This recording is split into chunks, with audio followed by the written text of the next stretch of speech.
Enéas seria um desastre na presidência? Olá pessoal, tudo bem com vocês? Este vídeo será uma resposta à pergunta de um seguidor, como vocês podem ver aí na tela. Fiquem à vontade para me enviar sugestões de vídeos e perguntas em geral. Se for algo da minha área de conhecimento, terei prazer em responder. O seguidor Patinho 961 enviou a seguinte pergunta: Você acha o Enéas Carneiro superestimado? Se possível, que tal um vídeo refutando a afirmação de que ele era o melhor presidente que o Brasil não teve? Minha resposta é a seguinte: Enéas Carneiro era um daqueles gênios que surgem em raras gerações. Sua inteligência beirava o inacreditável, e até seus detratores reconheciam isso. Ele era um polímata no sentido mais completo da palavra. Ensinava medicina em nível universitário, algo que por si só já é um feito.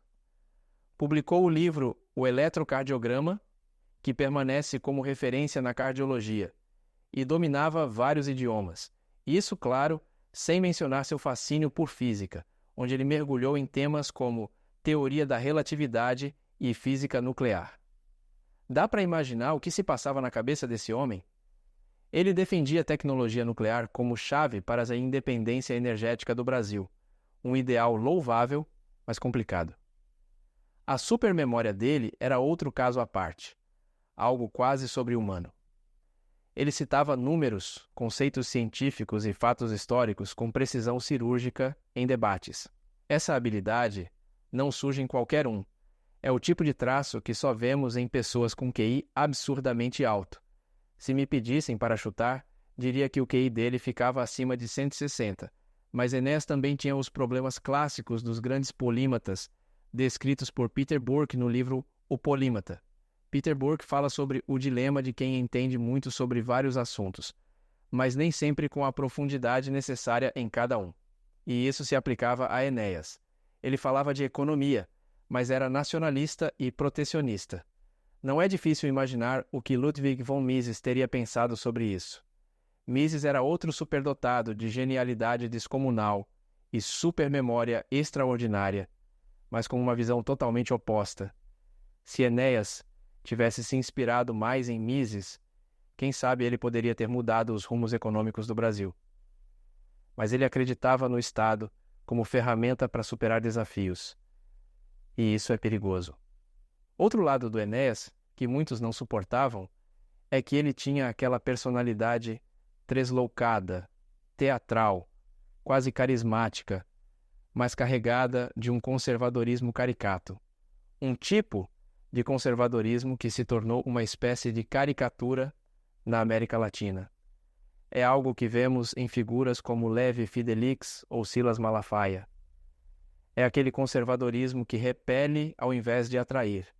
Eu mesmo, no começo da minha politização, fugia desse modelo.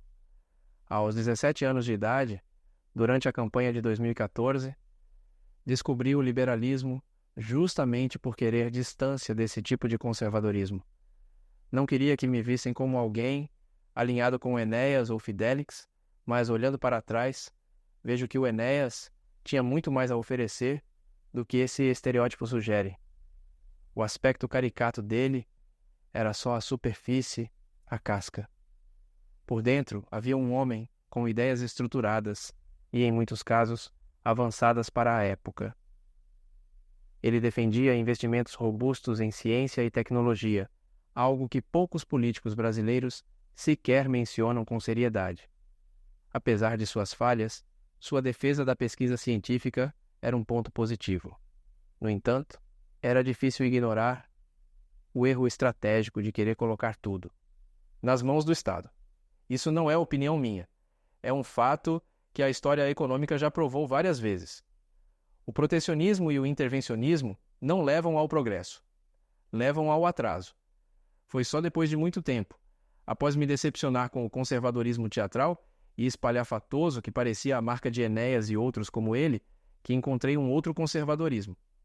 Um conservadorismo mais elegante, mais sofisticado, quase uma arte de viver. Era o conservadorismo dos Dalrymples, Paul Johnsons e Scrutons deste mundo. Esses nomes representavam uma visão completamente diferente. Eles traziam um conservadorismo que era, ao mesmo tempo, sólido e maleável, enraizado e adaptável. Roger Scruton, em Como Ser um Conservador, sintetiza isso muito bem. Ele não via o conservadorismo como uma ideologia rígida, mas como um conjunto de valores que reconhecem a importância de tradições e instituições. Essas tradições não existem para serem adoradas cegamente, mas para serem adaptadas. O conservadorismo, quando bem entendido, não é uma repetição interminável de slogans. E aí está o contraste com figuras como Enéas, cuja retórica, por mais inteligente que fosse, às vezes soava desconexa, impulsiva e até teatral. Scruton, por outro lado, era quase cirúrgico. Cada palavra tinha peso, cada frase era uma aula. Era um conservadorismo que, ao invés de assustar, convidava. E isso, para mim, foi uma virada. Se estaríamos, na prática, numa condição melhor? Provavelmente sim. A segurança pública seria talvez menos pior, não muito, porque Enéas não seria, nem de longe, suficiente para combater o esquerdismo hegemônico do judiciário e dos governadores. O judiciário talvez estivesse bem menos aparelhado e, principalmente, o Brasil seria um país muito menos corrupto. Mas isso também seria incerto. Tenho muitas críticas ao neo-institucionalismo de Daron Acemoglu, mas acho que um ponto em que ele acertou no seu livro Por que as Nações Fracassam foi a conclusão de que instituições corruptas perpetuam o subdesenvolvimento, mesmo em países com líderes bem-intencionados. Então, até mesmo dizer que o judiciário estaria bem menos aparelhado é mais especulativo. A estrutura do judiciário no Brasil é independente do executivo, e qualquer mudança nessa área exigiria uma reforma constitucional profunda. Enéas não parecia ter estratégias claras para lidar com isso. Sobre a segurança pública, sua melhora seria relativa. Como mostra a obra Violence and Social Orders, Violência e Ordens Sociais, de North, Wallace e Weingast, sistemas de segurança eficazes dependem não apenas de recursos, mas de reformas culturais profundas. Enéas, com seu discurso tecnicista, parecia ignorar essa dimensão. Isso quer dizer que Enéas não era um homem honrado, patriota e inteligente? Claro que era, mas muitos também foram, e isso não os impedia de defender pautas estúpidas. Honra e inteligência não garantem competência política. Essa é uma lição histórica. O próprio Churchill, tão admirado pelos conservadores, cometeu erros graves, como no desastre de Galípoli. Enéas tinha boas intenções, mas parecia preso a um modelo de desenvolvimentismo antiquado, algo criticado em O Mito do Eleitor Racional, de Bryan Caplan. Enéas acreditava no poder do Estado para resolver problemas, mas ignorava como as soluções estatais podem criar novas crises. Esse modelo de desenvolvimentismo antiquado, que já havia caído em desuso em várias partes do mundo, ainda era visto como solução por ele, e não é difícil entender por quê. Nos anos 1990, o Brasil ainda estava tentando se firmar economicamente, e o discurso de Enéas apelava ao desejo de autossuficiência nacional. Mas a questão é, como isso seria financiado? Sem cortar gastos ou privatizar, é impossível sustentar um Estado grande. A crença de Enéas no Estado como solução reflete uma visão comum em países da América Latina, mas a história já mostrou que isso pode gerar crises ainda maiores, tal como apontado no livro Colapso: Como as Sociedades Escolhem o Fracasso ou o Sucesso, de Jared Diamond. Esse livro mostra como decisões centralizadas, mesmo bem intencionadas, muitas vezes levam ao colapso. No caso de Enéas, o problema é que ele não parecia levar em conta as consequências não intencionais. Quando o Estado tenta resolver tudo, ele acaba se tornando um obstáculo para a própria sociedade. É o que acontece quando o governo cria monopólios ou interfere demais na economia. Isso foi amplamente documentado por Ludwig von Mises em seu livro Burocracia. Enéas ignorava esse risco, e isso era um ponto fraco em sua visão. Carlos Lacerda, na minha visão, era um conservador pragmático, que entendia a necessidade de equilibrar ideologia e realidade. Lacerda defendia reformas estruturais para modernizar o Brasil, sem depender exclusivamente do Estado. Lacerda também tinha uma visão mais clara sobre o papel do mercado.